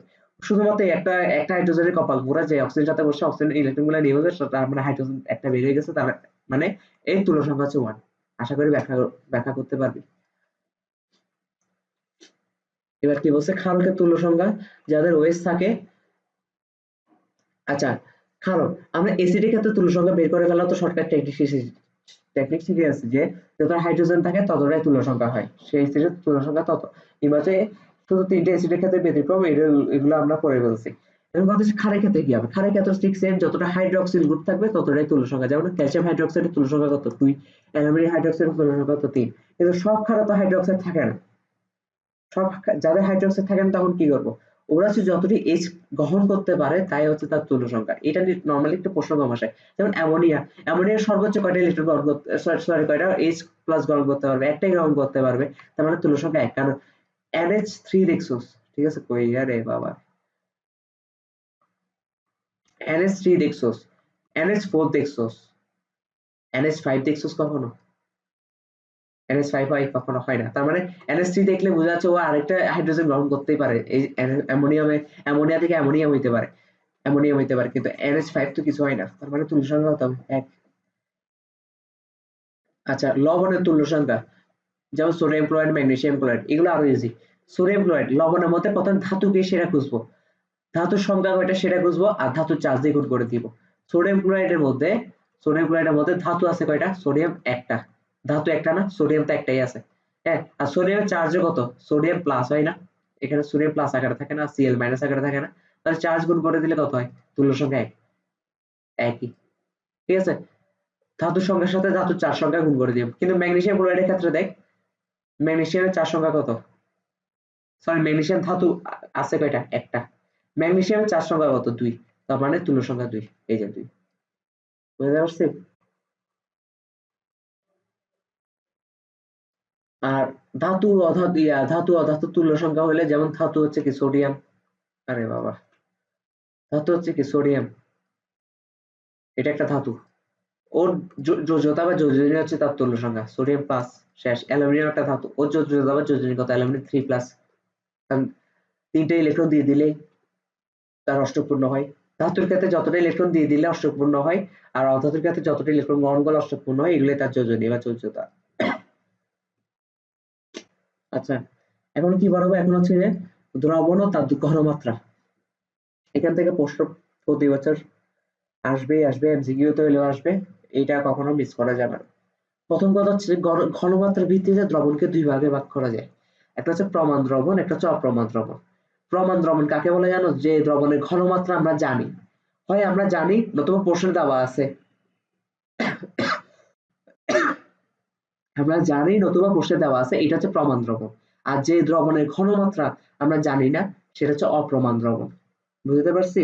এবং কথা হচ্ছে যে ঘনমাত্রা মানে কি, ঘনমাত্রা হচ্ছে একটা দ্রবণের মধ্যে যত মোল এক প্রতি লিটার দ্রবণে, মানে একটা দ্রবণ আছে ধর 5 লিটার একটা দ্রবণ আছে, এখন 5 লিটার হিসেব না করে আমরা হিসাব করবো কি 1 লিটার দ্রবণে যত মোল দ্রবীভূত থাকে। যেমন দ্রবণ বলতে আমরা কি বুঝাচ্ছি, চিনির পানি আর চিনি, মানে চিনির শরবত। ওই 5 লিটার চিনি শরবতের মধ্যে 1 লিটার পানির মধ্যে, মানে সরি 1 লিটার চিনি শরবতের মধ্যে চিনি অ্যাকচুয়ালি আছে কত, সেটাই হচ্ছে আমাদের বের করতে হবে, কত গ্রাম বা কত মোল আছে, সেটাই হচ্ছে ঘনমাত্রা। এগুলো তো ক্লাস 9-10 এর পড়া, এগুলো তো পারার কথা। তো প্রশ্নে যেটা আসে, প্রথম কথা প্রমাণ দ্রবণ কাকে বলে, এটা প্রায় আসে, তাই এটা শিখে ফেলতে হবে। আরেকটা শিখতে হবে, কোশ্চেন নিচের কোনটি প্রমাণ দ্রবণ, দেখতো এটাতে দেওয়া আছে 2 মোল H2SO4, এটা কিন্তু ঘনমাত্রা একক না, ঘনমাত্রা একক হচ্ছে মোলার, বড়হাতের এক। আরেকটা দেওয়া আছে 2 মোলার সালফিউরিক অ্যাসিড, আরেকটা হচ্ছে 2টি সালফিউরিক অ্যাসিড, আরেকটা হচ্ছে 5 মোল সালফিউরিক অ্যাসিড। কারণ আমাকে বলছে ঘনমাত্রা দিয়ে দিছে কোনটাতে, এটাতে না 2 মোলার সালফিউরিক অ্যাসিড ঘনমাত্রা দিয়ে দিছে, আর যে দ্রবণের ঘনমাত্রা আমরা জানি সেটাই প্রমাণ দ্রবণ, তার মানে প্রমাণ দ্রবণ হবে এটা। ঠিক আছে, এখন প্রমাণ দ্রবণকে আমরা আবার দুই ভাগে ভাগ করছি, একটা হচ্ছে যে প্রাইমারি সেকেন্ডারি পদার্থ, আর এটা হচ্ছে সেকেন্ডারি স্ট্যান্ডার্ড পদার্থ। প্রাইমারি স্ট্যান্ডার্ড পদার্থে কি হয়, প্রাইমারি স্ট্যান্ডার্ড পদার্থে হচ্ছে যে যে ঘনমাত্রাটা দেওয়া আছে ওই ঘনমাত্রাটা ফিক্স থাকে, এটা চেঞ্জ হয় না, সবের সাথে চেঞ্জ হয় না। ওকে, আচ্ছা দেখ, মানে ঘনমাত্রা চেঞ্জ হয় না, আর যে পদার্থের ঘনমাত্রা সময়ের সাথে সাথে চেঞ্জ হয়ে যাবে, মানে ফিক্স না, ওইটাকে বলে সেকেন্ডারি স্ট্যান্ডার্ড পদার্থ। ঘনমাত্রা কিভাবে চেঞ্জ হয়? অনেকভাবে, পরিবেশের সাথে মিশলে, অক্সিজেনের সাথে মিশলে, কার্বন ডাই অক্সাইডের সাথে মিশলে অনেকভাবে ঘনমাত্রা চেঞ্জ হতে পারে। It doesn't matter. প্রশ্ন যেটা আসবে, প্রশ্ন আসবে যে নিচের কোনটি প্রাইমারি স্ট্যান্ডার্ড পদার্থ, নিচের কোনটি সেকেন্ডারি স্ট্যান্ডার্ড পদার্থ। আচ্ছা, প্রাইমারি স্ট্যান্ডার্ড পদার্থ মানে কি? যে যাদের ঘনমাত্রা কি থাকে, ফিক্স থাকে, ওদের ঘনমাত্রাটা চেঞ্জ হবে না। তার সংজ্ঞা লেখার সময় একটু সুন্দরভাবে লিখবা, সংজ্ঞাটা আসবে যে সব কঠিন রাসায়নিক পদার্থের প্রকৃতিতে বিশুদ্ধ অবস্থায় পাওয়া যায়, বায়ুর উপাদানের সাথে দ্বারা আক্রান্ত হয় না, সঠিকভাবে ভর মেপে প্রমাণ দ্রবণ প্রস্তুত করা হয় এবং প্রমাণ ঘনমাত্রা দীর্ঘদিন অপরিবর্তিত থাকে, সেই পদার্থকে প্রাইমারি স্ট্যান্ডার্ড পদার্থ বলে। আর সেকেন্ডারি স্ট্যান্ডার্ড পদার্থ উল্টাটা হবে। ঠিক আছে, কিন্তু কথা হচ্ছে নিচের কোনটি প্রাইমারি স্ট্যান্ডার্ড পদার্থ, নিচের কোনটি সেকেন্ডারি স্ট্যান্ডার্ড পদার্থ। এখানে অনেকগুলো পদার্থ দেওয়া আছে, বা মৌল দেওয়া আছে, বা যৌগ দেওয়া আছে। এখন এতগুলো মনে রাখা কি পসিবল? পসিবল না। এমসিকিউতে আসলে শর্টকাট টেকনিক শিখিয়ে দিচ্ছি। যে যৌগের সাথে কার্বন থাকবে, দেখ এখানেও কার্বন আছে, এখানেও কার্বন আছে, এখানেও, আচ্ছা সরি, কার্বন আছে এটা বললে ভুল হবে। ঠিক আছে, কার্বন আছে এটা বললে ভুল হবে। যে যৌগের সাথে সি থাকবে, সি ওয়ার্ডটা থাকবে, দেখ এখানেও সি ওয়ার্ডটা আছে, এখানেও সি ওয়ার্ডটা আছে, এখানেও সি ওয়ার্ডটা আছে, যদি এটা ক্রোমিয়াম বা সি ওয়ার্ডটা তো আছে, এখানেও সি ওয়ার্ডটা আছে। আর এটা তো আর আলাদা যৌগ না, এটা পুরাটা মিলে একটা যৌগ। এটা এটা পুরাটা মিলে একটা যৌগ, এটা এটা পুরাটা মিলে একটা যৌগ। ঠিক আছে, এটা এটা ডট দিছে, যে ডট, এটা কমা না, ডট দিছে। ঠিক আছে, তো মোট কথা একটা যৌগের মধ্যে যদি সি নামে একটা ওয়ার্ড থাকে, এটা প্রাইমারি স্ট্যান্ডার্ড পদার্থ। শেষ কথা, শেষ। শুধু ব্যতিক্রম একটাই, ক্লোরিন। ক্লোরিন, ক্লোরিনও কিন্তু সিএল, এখানে সি আছে, কিন্তু ক্লোরিন থাকলে বুঝে যেতে হবে এটা সেকেন্ডারি স্ট্যান্ডার্ড পদার্থ। শেষ। ঠিক আছে, ক্লোরিন থাকলে এটা বুঝে যেতে হবে সেকেন্ডারি স্ট্যান্ডার্ড পদার্থ। এই যত ধরনের ক্লোরিন আছে এগুলো সি থাকা সত্ত্বেও এগুলো সেকেন্ডারি স্ট্যান্ডার্ড পদার্থ। ঠিক আছে, আর বাকিগুলাতে দেখ একটা তো সি নেই, একটা তো সি নেই, তার মানে সি না থাকলে মানে কি সেকেন্ডারি স্ট্যান্ডার্ড পদার্থ। তার মানে প্রাইমারি স্ট্যান্ডার্ড পদার্থের মধ্যে বাধ্যতামূলক ভাবে সি থাকতে হবে। শুধু ব্যতিক্রম কোথায়? ক্লোরিন, ক্লোরিন থাকলে সেটা সেকেন্ডারি হবে। আর সেকেন্ডারি পদার্থের মধ্যে বা সি তো থাকবে না, এটা আমরা স্ট্যাম্প শিওর, বাট শুধু একটা মাত্র সি থাকতে পারবে, সেটা হচ্ছে ক্লোরিনের। বুঝতে পারছি? ওকে, মানে আমাদের এটা শেষ। এবার হচ্ছে দ্রবণের ঘনমাত্রা। দ্রবণের ঘনমাত্রাকে নানাভাবে প্রকাশ করা হয়। মোলারিটি, যেটা আমরা ছোটবেলা থেকে শিখে আসছি, normality, molality, PPM, PPB, PPT, তারপর W by P, V by V, এগুলো নানাভাবে প্রকাশ করা যায়। আর আমাদের ক্ষেত্রে মনে রাখতে হবে, আমাদের ব্লাডের ক্ষেত্রে, আমাদের ব্লাড, আমাদের রক্ত তো একটা দ্রবণ, তাই না? কারণ দ্রবণ মানে কি? দ্রব প্লাস দ্রাবক আর কি। একটা দ্রাবক থাকে যার মধ্যে দ্রব মিশ্রিত থাকে, ঠিক না? ব্লাডের দ্রবণের মধ্যে ঘনমাত্রা সবসময় মিলিমোল পার লিটার হিসাব করা হয়, নয়তো মিলিগ্রাম পার ডেসিলিটার হিসাব করা হয়। ঠিক আছে, তবে সবচেয়ে ইম্পর্টেন্ট যেটা, মোলারিটি টেম্পারেচার দ্বারা চেঞ্জ হয়, নরমালিটিও টেম্পারেচার দ্বারা চেঞ্জ হয়। মোলালিটি যেটা আছে, একটা হচ্ছে মোলারিটি, একটা হচ্ছে মোলালিটি। মোলারিটি টেম্পারেচার দ্বারা চেঞ্জ হয় না। এখান থেকে এগুলো প্রশ্ন আসবে, এমসিকিউ তো আসবে, প্লাস হচ্ছে যে অনুধাবন আসবে যে মোলারিটি টেম্পারেচার দ্বারা চেঞ্জ হয়, কিন্তু মোলালিটি টেম্পারেচার দ্বারা চেঞ্জ হয় না কেন। ঠিক আছে, এই প্রশ্নগুলো আসবে, এই প্রশ্নগুলো আমরা সামনে পড়বো, এখনই পড়বো। এখন হচ্ছে মোলারিটিটা পড়বো, কালকে থেকে হচ্ছে আমরা পরবর্তীতে ধাপে আগাবো। তবে আজকে যেহেতু মোলারিটিটা শেষ করবো, আমাদের কিন্তু মোলারিটিটা মুখস্থ রাখতে হবে, মনে রাখতে হবে, কালকে ক্লাস যেন মোলারিটিটা মনে থাকে। ঠিক আছে, কারণ কালকে ক্লাসে যদি মোলারিটি মনে না থাকে, তোমাকে আমি নরমালিটি কি বুঝাবো কিংবা মোলালিটি কি বুঝাবো। ঠিক আছে, আচ্ছা মোলারিটি কি? যেটা হচ্ছে যে কি, নির্দিষ্ট তাপমাত্রায় প্রতি লিটার দ্রবণে দ্রবীভূত দ্রবণের মোল সংখ্যাকে মোলারিটি বা মোলার ঘনমাত্রা বলে, যেটা আমরা ছোটবেলা থেকে শিখে আসছি যে S ইকুয়াল হচ্ছে N by V. S equal N by V সূত্রটা কোত্থেকে আসে? প্রতি লিটার দ্রবণে যত মোল দ্রব দ্রবীভূত থাকে সেটা ঘনমাত্রা বলতেছি। ধরে নিলাম ভি লিটারে দ্রবীভূত আছে N মোল। ঠিক আছে, সুতরাং 1 লিটারে কত আছে? N বাই ভি মোল। আর এটাই তো কি, এটাই তো কি ঘনমাত্রা। তার মানে S ইকুয়াল কি N বাই ভি। N এর একক কি? মোল। আর ভি এর একক কি? লিটার। তার মানে এককটা কি আসে? মোল পার লিটার। আর মোল পার লিটারকে সংক্ষেপে কি বলে? মোলার। বুঝাতে পারছি? আশা করি বুঝাতে পারছি। এখন আমার কথা হচ্ছে টেম্পারেচার দ্বারা চেঞ্জ হয় কেন? ঘনমাত্রাটা টেম্পারেচার দ্বারা চেঞ্জ হয় কেন? এখন আমাকে একটা কথা বল, টেম্পারেচার দ্বারা চেঞ্জ হবে না কেন? আমরা কিন্তু হিসাব করতে হবে, এটা একটা পাত্র, এটা একটা পাত্র, পাত্রের মধ্যে কি আছে? পানি আছে, পানি আছে। পানিটা কি? পানিটা হচ্ছে দ্রাবক। ঠিক আছে, পানির মধ্যে কি মিশ্রিত আছে? চিনি মিশ্রিত আছে, চিনি মিশিয়ে দিলাম, চিনি গুলাই দিলাম। চিনিটা কি? চিনিটা হচ্ছে দ্রব।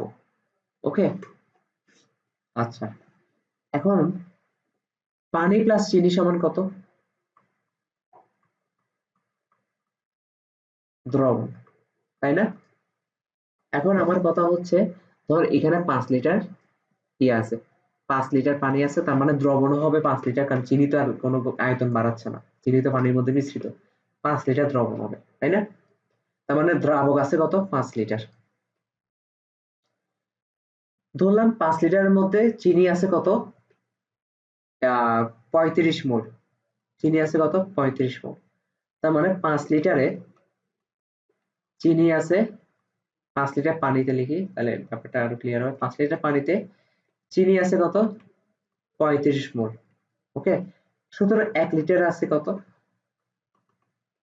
35/5 মোল। তার মানে কত? 5 7 35, 5 মোল। তার মানে মোল পার লিটার আর কি। তার মানে এটাই তো ঘনমাত্রা। তার মানে বর্তমান ঘনমাত্রা কত? 7। এটাই তো মোলারিটি। এটাই মোলারিটি। ঠিক আছে? আচ্ছা, এটা ঘনমাত্রা, এটা হচ্ছে মোলারিটি। মানে ঘনমাত্রাটা আমরা মোলারিটিতে হিসাব করতেছি। মোলারিটি বলতে কি বোঝায়? শুধু দ্রবণ আর দ্রবণী যেটা হিসাব করা হয় সেটা হচ্ছে মোলারিটি। আচ্ছা, এখন বর্তমান মোলারিটি বা ঘনমাত্রা কত আছে? 7 মোল পার লিটার, তাই না?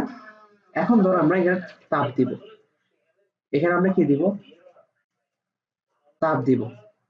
তাপ দিলাম। তাপ দেওয়ার পর বাষ্পীভূত হবে কি? বাষ্পীভূত হবে শুধু পানি না। শুধু পানিগুলো সরি, এখানে সবুজ না দিয়ে ইয়া দিয়ে, যেহেতু পানিকে আমরা নীল দ্বারা প্রকাশ করতেছি, ঠিক আছে? শুধু পানিগুলো বাষ্পীভূত হলো। শুধু পানিগুলো বাষ্পীভূত হলো। ঠিক আছে? শুধু পানিগুলো বাষ্পীভূত। কিন্তু চিনি কি বাষ্পীভূত হইছে? চিনি তো বাষ্পীভূত হয় না। চিনিগুলো নিচেই জমা থাকবে। চিনিগুলো ঠিক নিচেই জমা হবে। ঠিক আছে? চিনিগুলো ঠিক নিচেই জমা হবে। এখন ধর কথার কথা, 5 লিটার পানির মধ্যে 3 লিটার পানি, আচ্ছা ধর 2 লিটার পানি, 2 লিটার পানি বাষ্পীভূত হয়ে গেছে। তার মানে বর্তমান পানি আছে কত? 3 লিটার। কিন্তু চিনির পরিমাণ কি চেঞ্জ হয়েছে? চিনির পরিমাণ চেঞ্জ হয় নাই। তার মানে এখন হিসাব আলাদা হয়ে যাবে না? তাপ দেওয়ার পর হিসাব আলাদা হয়ে যাবে না?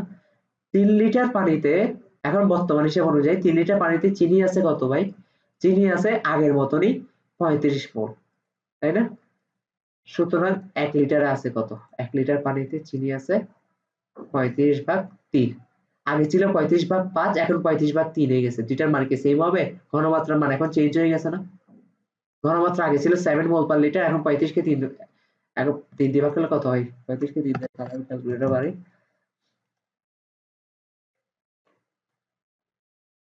11.66।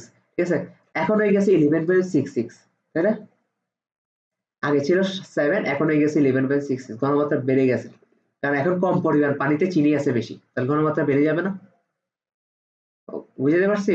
তার মানে তাপমাত্রা দিছি, সাথে সাথে কি তাপ দেওয়া মানে কি তাপ আর তাপমাত্রা অনেকটা সেমই, ঠিক না? ইকুইভ্যালেন্ট, সমান না বাট ইকুইভ্যালেন্ট। ইকুইভ্যালেন্ট মানে কি কাউকে বুঝাইছি? তাহলে তাপমাত্রার সাথে ঘনমাত্রাটা চেঞ্জ হয়ে গেছে না? তার মানে মোলারিটিতে টেম্পারেচার চেঞ্জ করলে ঘনমাত্রাও চেঞ্জ হয়ে যায়। মোলারিটি তাপমাত্রার উপর নির্ভরশীল। আশা করি নিজে বুঝে দিতে পারবি। এই যে সেম জিনিসটা এখানে বোঝানো আছে। এখন মোলারিটি অনেক প্রকার। এস মোলারিটি মানে এস এর মান যদি 1 মোলার হয়, এটাকে ওই দ্রবণটাকে, মোট কথা যে দ্রবণের ঘনমাত্রা 1 মোলার, ওই দ্রবণটাকে আমরা মোলার দ্রবণ বলি। যে দ্রবণের ঘনমাত্রা 0.5 মোলার, ওইটাকে আমরা সেমি মোলার দ্রবণ বলি। যে দ্রবণের ঘনমাত্রা 0.1 মোলার, এটাকে আমরা ডেসিমোলার দ্রবণ বলি। যে দ্রবণের ঘনমাত্রা 0.01 মোলার, এটাকে সেন্টিমোলার দ্রবণ বলি। এগুলো খুব মুখস্থ রাখতে হবে। তোমার যখন বড় বড় ম্যাথ আসবে বা ম্যাথ দিবে, তোমাকে বলে দিবে মোলার দ্রবণে মিশ্রিত করা হলো। তুমি জানো না মোলার দ্রবণ মানে একটা ক্লু অলরেডি তোমাকে দিয়ে দিয়েছে, যার ঘনমাত্রা 1 মোলার। ঠিক আছে? আর ঘনমাত্রা দিয়ে দিছে মানে কি? তোমার মোল সংখ্যা দিয়ে দিছে। ঘনমাত্রা 1 মোলার। ঘনমাত্রা 1 মোল। ধর কথা কথা ঘনমাত্রা, আচ্ছা ঠিক আছে। ধর সেমি মোলারের কথা বলতেছে। ঠিক আছে? 0.5 মোলার। কথা বুঝছো? বলছে, তোকে প্রশ্নের মধ্যে বলে দিছে সেমি মোলার। এখন তুমি তো জানো সেমি মোলার মানে কি? সেমি মোলার মানে হচ্ছে 0.5 মোলার ঘনমাত্রা। ঘনমাত্রা মানে হচ্ছে 0.5 মোলার। তোমাকে একটা ক্লু দিয়ে দিছে। এই ক্লু থেকে তুমি নানান জায়গায় কমেন্ট করতে পারবে। 0.5 মোলারটা অ্যাকচুয়ালি কোথায় আছে? তার মানে 1 লিটারে আছে 0.5 মোল। এটা তো ঘনমাত্রা বুঝাই, ঠিক না? সুতরাং এবার প্রশ্নের মধ্যে যত লিটারের কথা বলে অত লিটার তুমি বের করবে। ওকে? বাচ্চাদের অঙ্ক এগুলো হচ্ছে মোলার দ্রব্য, সেমিমোলার দ্রব্য, ডেসিমোলার দ্রব্য, সেন্টিমোলার দ্রব্য, এগুলোর সংজ্ঞা দিচ্ছে, সংজ্ঞা তুমি নিজে নিজে পড়ে বলবো। ঠিক আছে? আচ্ছা, আজকের ক্লাসের লাস্ট টপিক এটা, এটা দিয়ে আমরা শেষ করব। এটা হচ্ছে অ্যাডমিশন আসে। আমরা কি বলছি, ব্লাডের ক্ষেত্রে ঘনমাত্রা হিসাব করা হয় মিলিমোল পার লিটারে নতুবা মিলিগ্রাম পার ডেসিলিটার হিসাব করা হয়। আমাদের প্রশ্ন যেটা আসবে, আমাদের প্রশ্নের মধ্যে বলবে যে রক্তের মধ্যে এত পরিমাণ গ্লুকোজ মিশ্রিত আছে, তুমি সেটাকে মিলিগ্রাম পার ডেসিলিটারে কনভার্ট করো। হয় প্রশ্নের মধ্যে মিলিমোল পার লিটার দিয়ে দিবে, তুমি সেটাকে মিলিগ্রাম পার ডেসিলিটারে কনভার্ট করবে। আর নতুবা প্রশ্নের মধ্যে মিলিগ্রাম পার ডেসিলিটার দিয়ে দিবে, তুমি সেটা মিলিমোল পার লিটারে কনভার্ট করবে। কম্বাসনের সবথেকে শর্টকাট একটা ট্যাকটিক আছে, ট্যাকটিক আমি শিখিয়ে দিচ্ছি। ঠিক আছে? আমরা যখন মিলিমোল পার লিটার থেকে মিলিগ্রাম পার ডেসিলিটার আসবো, তখন m/10 দ্বারা ভাগ করবো। এখানে বড় হাতের m বলতে আণবিক ভর বোঝাচ্ছে, আমি জিনিসটা বুঝিয়ে দিচ্ছি। আর যখন মিলিগ্রাম পার ডেসিলিটার থেকে মিলিমোল পার লিটারে যাবো, তখন m/10 দ্বারা, সরি এখানে হচ্ছে গুণ করবো, এখানে হচ্ছে ভাগ করবো। ঠিক আছে? এখন কথা হচ্ছে হোয়াট ইজ এখানে m, m বলতে আণবিক ভর। কার আণবিক ভর? ওই যে গ্লুকোজ যেটা মিশ্রিত আছে। ঠিক আছে? আচ্ছা ধর গ্লুকোজ বলে দিছি কত, গ্লুকোজের সংকেত কত, C6H12O6, তার মানে গ্লুকোজের সংকেত হচ্ছে 180। গ্লুকোজের সংকেত কত, 180। তাহলে 180 কে, এটা তো গ্লুকোজের আণবিক ভরটাই, আণবিক ভর তার কখনো চেঞ্জ হয় না, প্রকৃত আণবিক ভর 10 দিয়ে ভাগ করলে কত হয়, 18। তার মানে এটাকে m/10 না লিখে আমরা বলবো যে মিলিমোল পার লিটার থেকে যখন মিলিগ্রাম পার ডেসিলিটার আসবো, তখন 18 দ্বারা গুণ করব। আর millimole per deciliter, sorry milligram per deciliter থেকে যখন মিলিমোল পার লিটার আসবো, তখন 18 দ্বারা ভাগ করব। বুঝতে পারছি? জিনিসটা বুঝছস কিনা আমাকে বল। ওকে, বুঝলে কাহিনী শেষ। কোন একদিন রক্তের গ্লুকোজের মিলিমোল পার লিটারে দেওয়া আছে, এটাকে কোথায় দিয়েছি, মিলিগ্রাম পার ডেসিলিটারে কত হবে, কোনো ব্যাপার। মিলিমোল পার লিটার থেকে আমরা মিলিগ্রাম পার ডেসিলিটার আসলে 18 দ্বারা গুণ করি, 18 দ্বারা গুণ করে দিব, শেষ। পরের অঙ্কটাতে মিলিগ্রাম পার ডেসিলিটারে দেওয়া আছে, আমরা মিলিমোল পার লিটারে যাবো, তাহলে 18 দ্বারা ভাগ করে দিব, শেষ অঙ্ক, যে কাহিনী শেষ। তবে আরেকটা শর্টকাট টেকনিক আছে, শর্টকাট টেকনিক হচ্ছে যে প্রশ্নের মধ্যে যে মিলিমোল পার লিটার আর মিলিগ্রাম পার ডেসিলিটার, এই দুটো এককের মধ্যে যদি তুই কনফিউজ লাগিয়ে ফেলোস, কনফিউজ হয়ে যাস, ঠিক আছে, কোনটা ছোট ছিল কোনটা বড় ছিল, কিংবা কোনটা থেকে কোনটা যাওয়ার সময় কোনটা 18 গুণ করবো না ভাগ করবো, মানে কনফিউজ হয়ে যাস। আর একটা শর্টকাট টেকনিক আছে, যদি 15, এই যে প্রশ্নের মধ্যে যে ভ্যালুটা দিয়ে দিবে, তুই মিলিমোল পার লিটার আর মিলিগ্রাম পার ডেসিলিটার কথা ভুলেই যা, এখানে কোনো একক নাই ধরে নে। প্রশ্নের মধ্যে 15 দেওয়া আছে না, 15টা কি 18 থেকে ছোট না? 15টাকে আমরা ইনপুট ভ্যালু বলতেছি, মানে প্রশ্নের মধ্যে যে ভ্যালুটা দেওয়া আছে এটাকে ইনপুট ভ্যালু বলতেছি। ইনপুট ভ্যালু যদি 18 থেকে ছোট হয়, তার মানে আমরা যে জায়গায় কনভার্ট করতে বলতেছে, ওই জায়গায় কনভার্ট করার জন্য আমরা 18 দ্বারা গুণ করব। আর ইনপুট ভ্যালু যদি 18 থেকে বড় হয়, তার মানে এখানে যে জায়গায় কনভার্ট করতে বলতেছে, আমরা 18 দ্বারা ভাগ করব। ওই জায়গায় কনভার্ট করার জন্য 18 দ্বারা ভাগ করব। মাস্ট 18 থেকে বড় হবেই। প্রশ্নের মধ্যে মিলিগ্রাম পার ডেসিলিটার দেওয়া থাকলে এটা অবশ্যই 18 থেকে বড় হবে, সেই জন্যই শর্টকাট টেকনিকটা আসছে। ঠিক আছে? তাহলে আজকের ক্লাস এতটুকুই। Tata, bye bye, goodbye, you soon.